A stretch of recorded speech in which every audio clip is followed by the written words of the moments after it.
Sir మనకి సామెత ఒకటి ఉంది. 100 గుడ్లను తిన్న రాంబందు ఒక్క గాలి వానకు కూలిందని. అట్లా ఒకటి ఉంటుంది.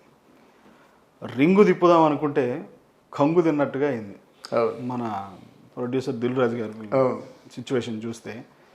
వారసుడి కోసం పాపం చాలా కొట్లాడారు ఆయన.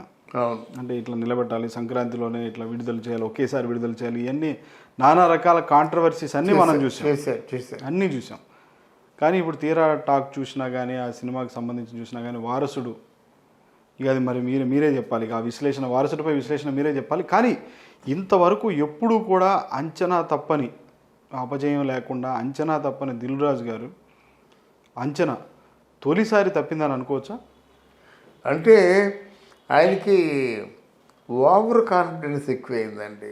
ఓకే, నా డెసిషన్ ఎప్పుడు తప్పు కాదు, అలా వచ్చింది చాలాసార్లు. ఎవరి సినిమాలు ఫెయిల్ అయిపోయినప్పుడు కూడా దిల్లా సినిమాలు సక్సెస్ అయ్యాయి.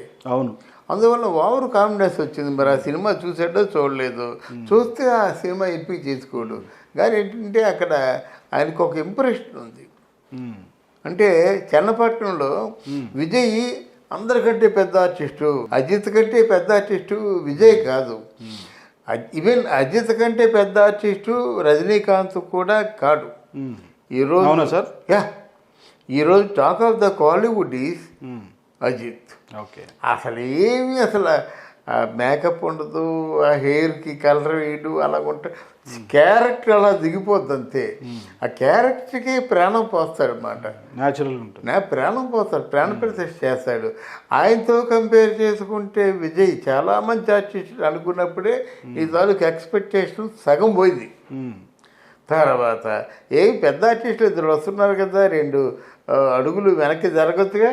మనం ఏం చేస్తామంటే ఓ పెద్ద మనుషులు ఇద్దరు వస్తుంటే వాళ్ళ మీద గౌరవం మీద ఇలా చేసినప్పుడు, ఇప్పుడు రాహుల్ గాంధీ ఉన్నాడు, రాహుల్ గాంధీకి పదవి లేదు, రాహుల్ గాంధీ వస్తుంటే పోలీసులు ఎస్కర్ట్ ఉంటారు కదా, ఎవరిని ముందుకు రాకుండా చూస్తారు కదా, జాగ్రత్తగా వాడిని ఎస్కర్ట్లు ఫాలో అవుతూ జాగ్రత్తగా భద్రంగా పంపిస్తారు కదా జనరల్గా. అవును, అలాగే సినిమా యాక్టర్ కూడా రజనీకాంత్ వచ్చాడు, ఎందుకు పోలీసులు ఇదంతా బలగం అంతా ఉంటుంది, రజనీకాంత్ ఉంటే జనం విరగబడతారు. ఇప్పుడు పవన్ కళ్యాణ్కి ఎందుకు జడ్డు కేటగిరీ అంతటి సపోర్ట్ ఉంటుంది దానికి. ఏమో ఎప్పుడేం జరుగుతుందో, ఏ అబ్బాయి నేను చేసుకుంటాడో, అందువల్ల ఉంటుంది. కనుక ఇలాంటి సినిమాల్లో కూడా వస్తుందంటే సినిమా మరి చూసారా, మరి అనుకున్నట్టుగా వాళ్ళతో వేరయ్య అంటే 103 కోట్లు వసూలు చేస్తుందంటే జనం ఎంత బాగా చూడాలి. ఆల్మోస్ట్ అన్ని సినిమాలు కూడా ఫుల్స్ అయి ఉండాలన్నమాట. మరి మొదటి 3 రోజులే 103 కోట్లు వసూలు చేశాయంటే ఈయన ఎలాగ ఆయనతో పోటీ పడతాడు? అలాగే ఒక 64 కోట్ల రూపాయలు వీరసింహారెడ్డి వసూలు చేసిందంటే ఈయన ఎలా పోటీ పడతాడు? తర్వాత వారసులు కూడా అక్కడ కోలీవుడ్ అంటే మద్రాసులో వారసులు కూడా ముందు ఏదో మంచి టాక్ వచ్చింది, కానీ తర్వాత ఫెయిల్యూర్ టాక్ వచ్చింది. ఓకే, టాకు హిట్ టాక్ రాలా. అంటే అట్లాంటి టాక్ ఉన్నటువంటి సినిమాని పెట్టుకొని బాగా పుష్టిగా ఏపుగా ఎదిగినటువంటి, ఏపుగా తయారైనటువంటి 2 చిత్రాలతో పోటీకి ఎందుకు నిలబెడతాడు? కనుక ఆయన ఓవర్ ఎక్స్పెక్టేషను, ఆ 2 సినిమాల మధ్య పోటీ పెట్టడం, ఇవన్నీ ఆ సినిమా బాగులేకపోవడం. తర్వాత ముందుగా అనవసరంగా చెడ్డైపోయాడు. చిరంజీవి అయితే నాకు గొప్ప, లేకపోతే ఎవరు మన బాలకృష్ణ అయితే నాకు గొప్ప, వాడైతే గొప్ప, వీడైతే గొప్ప. ఎందుకు ఎవరైతే గొప్ప ఏంటి? నువ్వు సినిమా తీసుకుని రెడీ చేసుకో. కాదంటే మొత్తం అంటే ఒకరికి పోరాటం జరుగుతుంది అనేటువంటి ఒక బ్యాడ్ ఇంప్రెషన్ని ప్రేక్షకులకు ఇవ్వద్దు. వాళ్ళ సినిమాలు ముందు పోనీ తర్వాత నువ్వురా, ఇండస్ట్రీ గుట్టు బయట, లేదా నీ సినిమా ముందు పంపించేసి ఆ సినిమా తర్వాత రాని. ఎప్పుడైతే పోటీ తత్వంతో నువ్వు మసలుకున్నావో అప్పుడే జనంలో ఎంత చెడ్డ అయ్యావన్నమాట. అతికినట్టే అతికి చితికిపోయాడు అన్నమాట.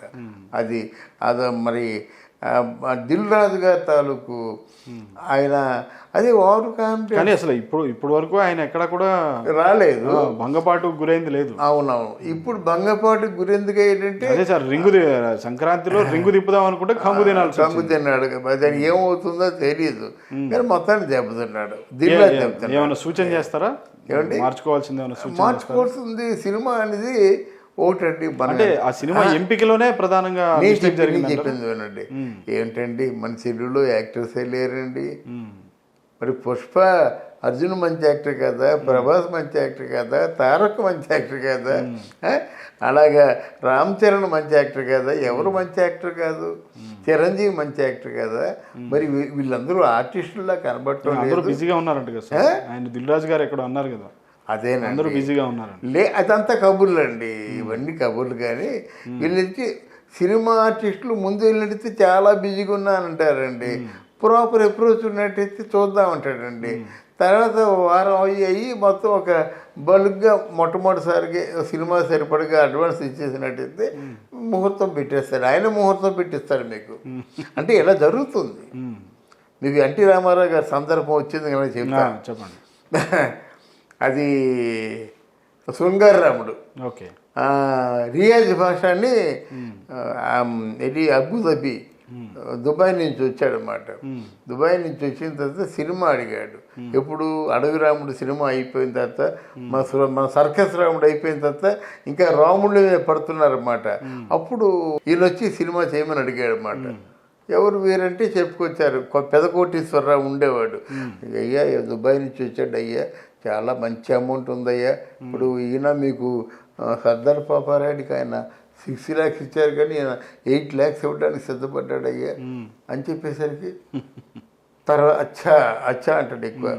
అచ్చా తర్వాత కలవమని చెప్పు అని తర్వాత కలిశాడు. మంచి తలతలలాడే పెట్టి, ఆ పెట్టి చూస్తేనే అని మ్యూజిక్లా ఉంది పెట్టి, ఏదో అటు చూపిస్తే పెట్టి తెచ్చుకునేది అంతా కీకి అంటే కూడా అన్నమాట. మ్యాజిక్ పెట్టిలాడితే అయ్యా అడ్వాన్స్ తెచ్చాను అయ్యా నేనంటే, ఎంత తెచ్చారనేసి చెప్పాడు. ఎంతో 1 లక్ష 2 లక్షలు తెచ్చానని చెప్పి అంటే వచ్చా సరే డేట్స్ కుదరటం లేదు, చూద్దాం మనం చూద్దాం, కోటేశ్వరరావు గారి టచ్లో ఉండండి అని చెప్పాడు.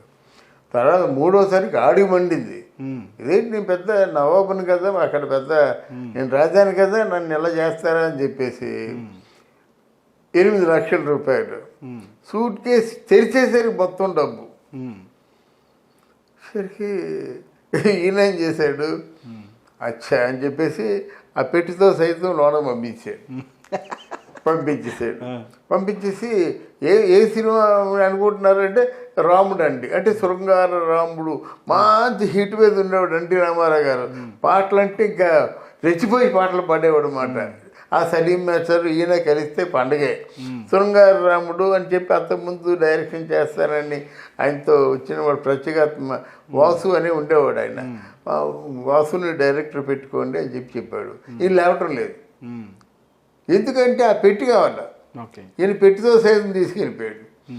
అది మామూలు పెట్టి కాదు, పెట్టి 2 లక్షల రూపాయలు ఎంత మ్యాజిక్ పెట్టి మాట ఉంటుంది. ఆయనకి ఆల్మోస్ట్ ఆల్ సెంటిమెంట్లు పెట్టి, ఈ రామారావు గారికి ఏదైనా ఇచ్చినట్టయితే అది సెంటిమెంట్ లోన పెట్టేస్తారు, మీరు రాదు.